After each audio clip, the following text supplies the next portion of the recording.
Mumpower, we just left Swain County GOP grand opening of their headquarters. How did that go for you? Oh, it was great. They had a real good turnout. They've got a great building that's real visible. I'm real proud of them. They've obviously worked real hard there to find a good setting, and it was decorated, and it was nice. Nice building, nice people, nice event. Now, most of the citizens may have already know this by the time this airs. Your principal campaign, you have now accomplished your goals. Is that correct? Well, we've done pretty well. As you know, Richard, this past Monday, this is Saturday, I met with the executive committee of the 11th District and shocked him a little bit and said that until we got a few things in place, my campaign was on hold. And it was sort of a pretty active move, and took no pleasure in it, but it was one of the few ways I had to get folks' attention and say we're serious about the principle first campaign. And so what I asked basically was this, that I'd like to get a commitment from at least half of the counties in the 11th District, 15 counties, that they would do really two things. And one is to rededicate themselves to our party's core principles, and then two, develop their own process for holding their local, state, and national candidates accountable to upholding those principles. And I'm just real proud to say that it took us about 4 days to get those, to get a majority, 8 counties on board. And those counties are Buncombe was first, Swain was second, Henderson was third, and then we had Clay and Rutherford County, Transylvania County, McDowell County, and Macon County, and I don't think I'm leaving anybody off. I sure hope not, because I'm grateful for all 8 of those folks stepping forward and the leadership of their executive committee and their chair. Party chair in a county is a tough job. I'm learning that more and more. Grateful for those folks, but we got, as of Thursday night, we got Macon County on board, and that's a strong commitment. Well handled, quickly handled. Not for me to get my way. We're coming on one of those big Mumpower for Congress signs. I'm grateful for those folks that let us put them on their property. It's over here at the flea market. This is Uncle Bill's, I think, flea market. Very nice of this gentleman, these good folks, to let us do this. Encourage anybody else got a spot that we can put one up, we'll come do it. We'll do the whole thing. They'll just point out to the piece of grass they want us to put it on. But back to the issue of principles. These are not my principles. This is not me enjoying playing games with my party. This is simply, we need to get back to what we're about, because people have lost faith in our party. And I believe our party, I'm a Republican, I believe our party represents the future of America. I believe the Democrat Party has surrendered to extremists and special interests, and is just basically the party of promises. We'll find a magic bucket of money, and we'll spend some of it on you. I don't think that's what America is about. If you look at the Republican Party principles, I bet you money about 80% of America would agree with most of them.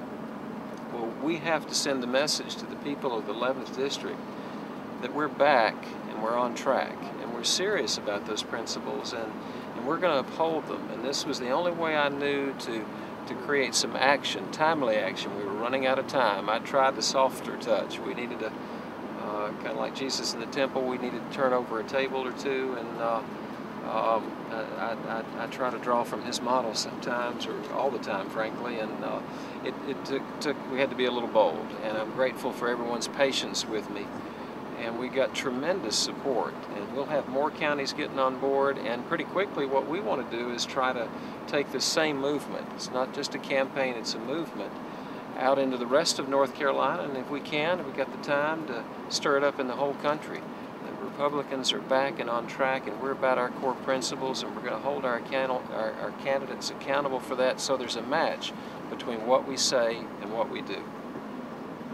Well, Dr. Mumpower, you say that you're back on track, the campaign's back on track.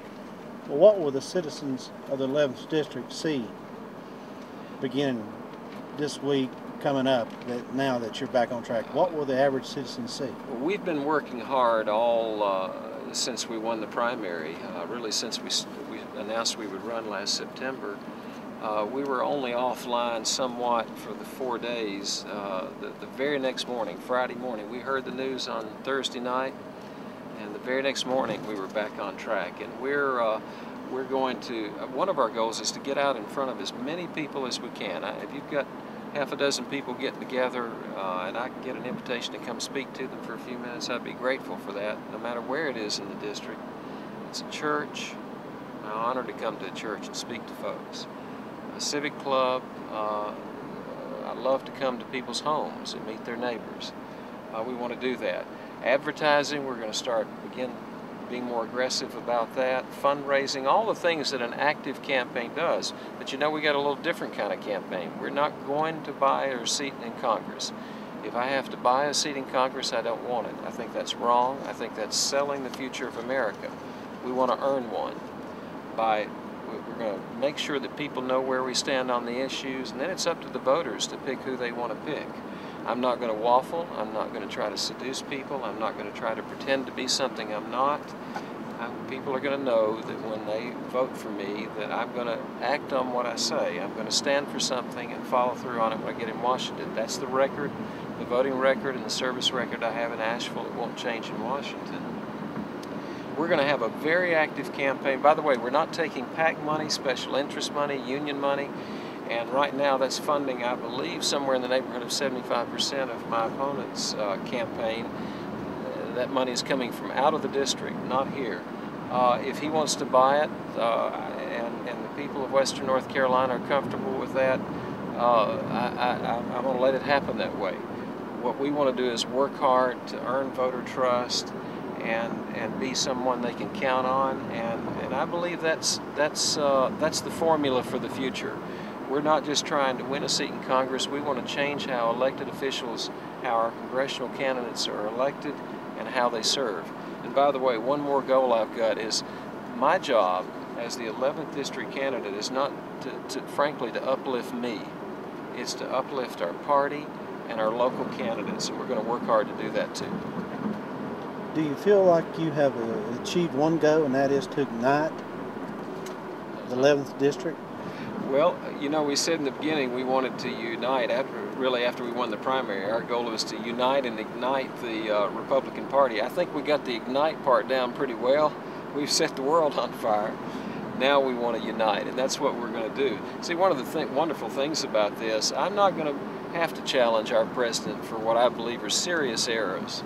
I'm not going to have to challenge other candidates that are people I care about, believe in, fellow Republicans, because now we've got a structure in place where my own party is going to hold up their hand, however they want to do it, emails, letter, phone call, it doesn't matter to me, and say when they see a local or state or national candidate stepping away from our principles, say, we're concerned about this and we want to let you know. Our elected officials are free to do whatever they feel like they should do, but I believe it's important that they hear the voices of the people and the voices of party members that say we need to stand for something people can count on, and we're not going to betray that message again going forward.